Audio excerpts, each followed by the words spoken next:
Hey, I'm Kate. My story ain't like the ones you're used to, it's a bit rough around the edges, kind of like me, I guess. See, I was 5 when my dad decided he'd had enough, just up and left one day. My mom, Clara, well, she didn't take it too well. Can't say I blame her, but I sure as hell got the short end of the stick. Kate, do your damn chores. Clara's voice would cut through the silence of our small cluttered house like a knife. She had this way of making me feel like I was nothing but a burden. I'm doing them, Mom, I'd shoot back, trying to keep my voice steady. I learned early on that talking back only made things worse, but sometimes I couldn't help myself. She'd just scoff, muttering something about me being just as useless as my dad. That stung. I didn't even remember him that well, but according to Clara, I was a spitting image, a constant living reminder of the man who left us. Most days she'd be out trying to scrape together a life for us, or that's what she claimed. I spent a lot of nights alone, or worse, with her friends who barely tolerated my presence. Keep an eye on Kate, she'd say, as if I was some pet she couldn't be bothered to care for. The few times she was home, affection was in short supply. A head pat here, a distracted hug there as I tried to tell her about my day. It was like talking to a wall. One evening, I tried to hug her. I just wanted to feel like her daughter, you know? She stiffened up and pushed me away. What do you want now? She snapped, eyeing me like I'd asked for the moon. Nothing, I mumbled, stepping back. I learned to stop asking for hugs after that. School wasn't much better. I was the quiet kid, the one with the hand-me-down clothes and the absent mom at every parent-teacher meeting. Why is your mom never here, Kate? The other kids would ask. What was I supposed to say, that she didn't care? One day, Clara came home in a foul mood, worse than usual. She'd had a fight with one of her friends, the kind that was supposed to watch me but just let me fend for myself. Why can't you be more like other kids, Kate? Look at you, sitting there with your stupid books. You're just like your father, a complete waste of space. I bit my lip, holding back tears. Arguing would only make it worse. Sorry, Mom, was all I could say, even though I didn't understand what I was apologizing for. That night, I lay in bed listening to the silence of the house.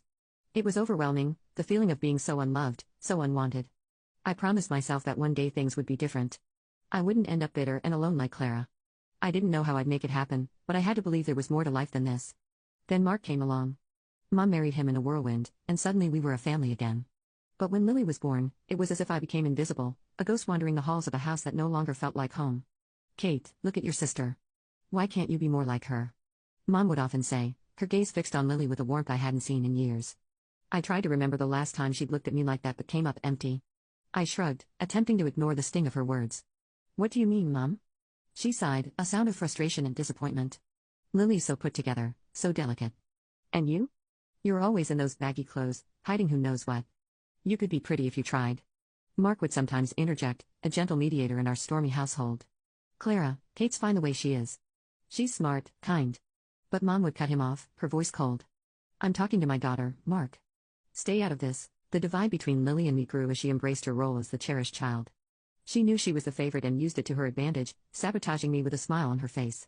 Mom, Kate won't share her makeup with me, Lily would lie, knowing full well I had barely enough for myself. I bought that for both of you, Mom would snap at me without bothering to check the truth. Why do you always have to be so selfish?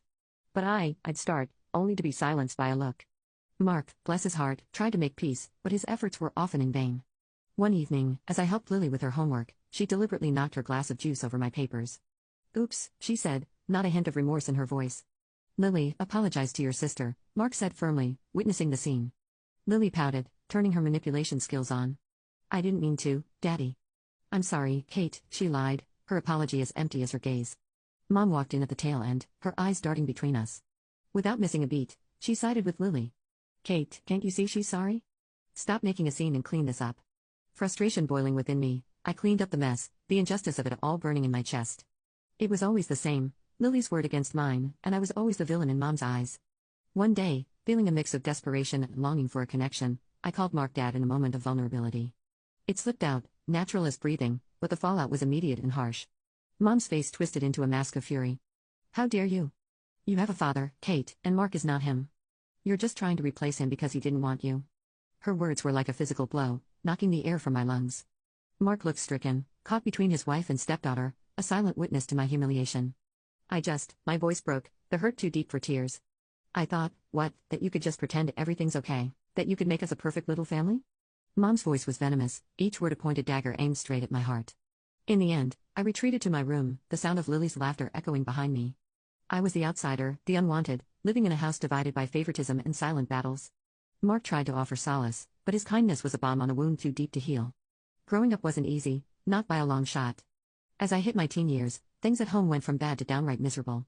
Mom's critiques got harsher, and Lily, well, she was blossoming into a mini tyrant, with Mom as her biggest cheerleader. One afternoon, I was trying on clothes in my room, the door barely cracked open. I could hear Lily's snickers from the hallway. "Look at Kate, trying to dress up, like putting lipstick on a pig," she jeered, not even bothering to lower her voice. I flinched, the sting of her words hitting harder than I wanted to admit. "Shut up, Lily," I snapped back, more hurt than angry. Mom's voice cut through the tension like a hot knife. "Kate, don't talk to your sister like that. And Lily's right, you know. Those clothes do nothing for you." I stood there, a mix of anger and humiliation washing over me. I wanted to scream, to tell them both off, but I knew it would only make things worse. Mark wandered in, oblivious to the brewing storm. "What's all the noise about?" he asked, looking between us. "Lily's just being her usual charming self," I muttered, my voice dripping with sarcasm. Mark sighed, a look of resignation on his face. "Girls, can't we all just get along for once? Tell her to stop picking on me, then," Lily whined, playing the victim like she always did. "I'm not the one starting things," I protested, but it fell on deaf ears. Mark just shook his head and walked away, leaving me to fend for myself yet again. The next day at school, I overheard some kids talking about a party. For a fleeting moment, I entertained the idea of going, of being normal for a change. But then reality crashed back in. I couldn't bring anyone home.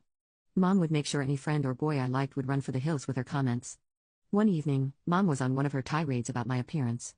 "You could be pretty if you actually tried, Kate. Look at Lily, she takes care of herself." I was at my breaking point. "Why do you always compare me to her? I'm not Lily." Mom just rolled her eyes. "Because she sets a good example. You could learn a lot from your sister." The words felt like a slap in the face. It was always Lily, always about how perfect she was and how I just couldn't measure up. I stormed off, my heart pounding in my chest. Alone in my room, I let the tears come. It was clear I was the odd one out in this family, the constant disappointment. And no matter how hard I tried, it felt like it would never be enough. Finding love should have been exciting, right? For most people, maybe. But for me, it felt like walking through a minefield, blindfolded. After everything at home, I was hungry for a bit of tenderness, something real and warm. But every time I thought I found it, boom, everything blew up in my face. Met Jake at work. He was funny, had a killer smile, and didn't seem to mind my awkwardness. We hit it off, and for a minute there, I thought, hey, maybe this could be it. One night, I decided to bring him home, thinking it would be safe. Big mistake. "Kate, who's this?" Mom asked, eyeing Jake like he was some bug she found under the sink. "This is Jake, Mom. We work together," I said, trying to keep my voice steady. Jake reached out, all polite, smiling. "Nice to meet you, ma'am." Mom just nodded, her smile tight. Once we sat down, it started. It was like she had a radar for my vulnerabilities. "So, Jake, Kate's not much of a looker, but she's got a good heart, I suppose. Keeps her room clean, that's something, right?" Mom's voice was all sweet poison, her words slathered in fake honey. I could feel my cheeks burning, my heart sinking. Jake looked at me, confusion and pity in his eyes. That look, it just about killed me. "Actually, I think Kate's great. Really smart and funny," Jake said, trying to defend me, but Mom wasn't having it. "Oh sure, but you know, boys always got to be careful. Girls like Kate, they get clingy, think every date means wedding bells," Mom went on, each word a dagger. The evening couldn't end fast enough. Jake left, and so did any hope of us. He was cool at work but distant. I couldn't blame him. Who'd want to dive into that hot mess? It wasn't just Jake, there was Tom, Darren, and a few others. Different faces, same story. Mom would either scare them off with her warnings or Lily would do her part, spilling some made-up scandal about me. I stopped bringing guys home after that, started meeting them outside, but the damage was done. My confidence was shot. Every date felt like a ticking time bomb, waiting for the moment they'd find out about my crazy family and bail. One night, after another failed date, I came home to find Mark sitting in the living room alone, the TV casting shadows on his tired face. "Rough night?" he asked. "Yeah, you could say that," I replied, slumping down beside him. "Kate, you're a catch, you know that? Any guy would be lucky to have you," Mark said, sincere as always. I wanted to believe him, really, I did. But belief was a luxury I couldn't afford. Not with Mom and Lily always there, ready to remind me I wasn't enough. "Thanks, Mark. Just got to keep looking, right?" I forced a smile, but inside, I was crumbling. "Yeah, keep looking. He's out there, Kate, someone who'll see you for the amazing person you are," Mark encouraged, his optimism a faint light in the darkness. I nodded, not really convinced, but grateful for Mark's belief in me. Maybe one day I'd find someone who looked past the mess, saw me, and stayed. Until then, I'd keep searching, hoping for a love that could withstand the chaos of my life. A few years down the road, and here I am, Kate at 27, carving out a slice of life for myself. I've got a decent job as an economist at this big company, and I've been living in my little slice of independence, a small apartment that's all mine. But the real game changer? Meeting Alex. He's not just some guy, he's the guy, the one I can actually picture the whole till death do us part scenario with. One evening, lounging on my thrift store couch, Alex turned to me, his eyes serious but kind. Kate, I think it's time we introduce each other to our folks. I mean, if we're serious about this, and I know I am, they should know, right? My stomach did a somersault. Meeting his folks? Sure. My family? That's a whole different ballgame. Alex, you know I'm all in with you, but my family. It's complicated. He took my hand, his thumb brushing against mine. Hey, we all have our brand of crazy at home. How bad can it be? I sighed, spilling the beans about the whole ordeal with Mom and Lily, leaving out no gritty detail. Surprisingly, he didn't bolt. Instead, he squeezed my hand tighter. We'll face them together, he said. And just like that, I felt a bit braver.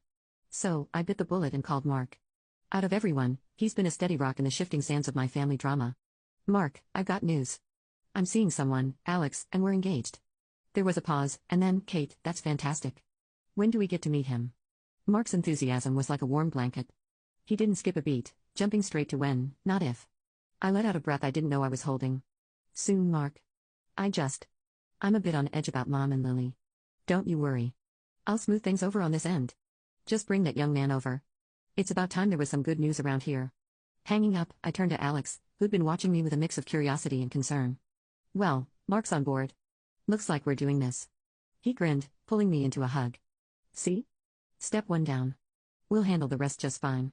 But as the day approached, I couldn't shake off the nerves. Meeting Alex's folks went better than I could have hoped. They were warm, welcoming, everything you'd want in potential in-laws. It gave me a sliver of hope, maybe too much. Now, as I paced the length of my living room, I tried to muster that same hope for the upcoming dinner at my family's house.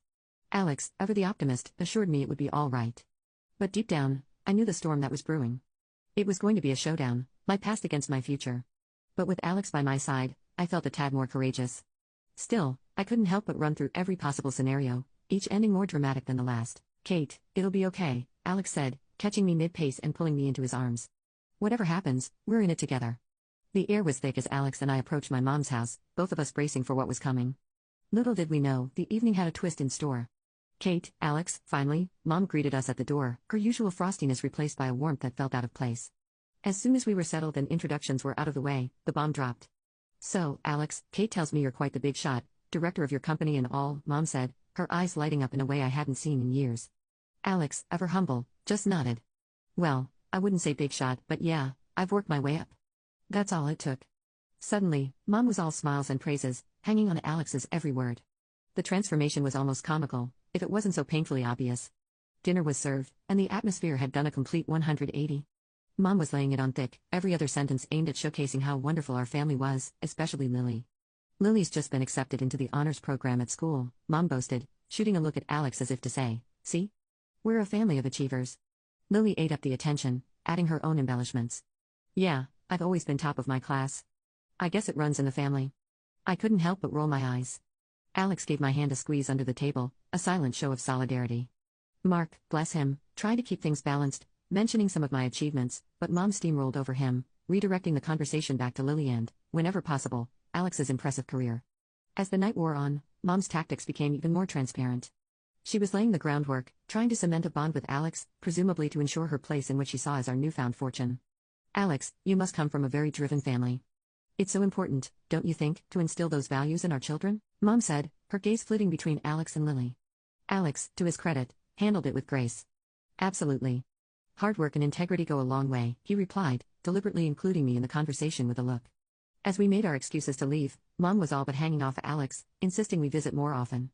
You must come for dinner again soon, Alex. It's been such a pleasure, she gushed, practically ignoring me as we said our goodbyes. Once in the car, Alex let out a low whistle. Wow, that was something else. Your mom really knows how to lay it on thick, I sighed, leaning back in my seat. Yeah. Sorry about that. Well, she sees what she wants to see. Alex took my hand, giving it a reassuring squeeze. Hey, we're in this together, remember? No amount of schmoozing from your mom can change that. The day after the dinner, I was still reeling from Mom's performance when my phone buzzed. It was Alex, and he sounded weird, like he was trying to stay calm but was struggling. Kate, you're not going to believe this. Your mom, she called me. Alex started, his voice tight. I froze. She called you? started, his voice tight. I froze. She called you? How did she even get your number? He sighed. Found it on some work documents you left at their place, I guess. But listen to what she said. It's insane. My heart sank. What did she say, Alex? He hesitated for a second, then blurted out, she asked me to leave you and marry Lily instead. I felt like I'd been punched in the gut. She what? The words felt surreal, like we were talking about someone else's life, not ours. Yeah, I know. It's messed up, Alex said, his voice full of disbelief. But, Kate, I have an idea. We can expose her, show everyone what she's really like. Fast forward, and I'm sitting in a cafe, wig and sunglasses on, my heart pounding as I watch Alex and my mom at a nearby table.